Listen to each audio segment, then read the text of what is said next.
Hi again guys, and welcome to the third installment of a particular automotive news piece that we've been covering on the channel, and I've certainly been following as closely as I can, and that is the Maserati MC20. Now for those who don't know, a quick breakdown.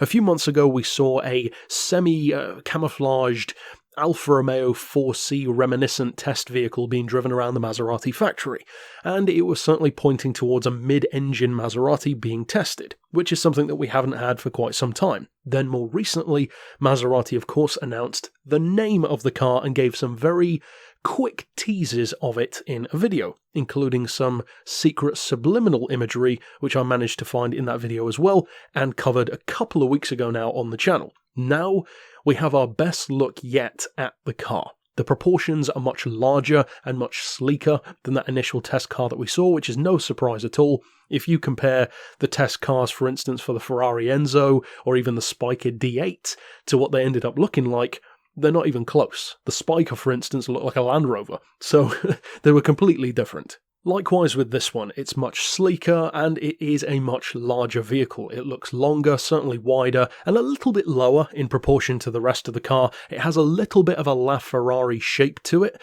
and it actually reminds me quite a bit of the C8 Corvette, and it wouldn't surprise me if it's that kind of size, at least based on these images. So far, it seems that the car probably has gull-wing doors. I believe we saw a brief shot of that in the last video that they released, and now we have just a little bit of a better look at the actual shape of the vehicle. So, of course, we're still waiting with bated breath to see how quick it is, and considering the rate of advancement in the past decade or so of supercars and hypercars, it would not surprise me in the slightest, actually, if this MC20 turns out to be quicker than the MC12 was. Maybe not for outright speed, although that still wouldn't surprise me, but at least around a track, it would not surprise me at all, especially if it's something like an all-wheel drive hybrid, the more prototype style.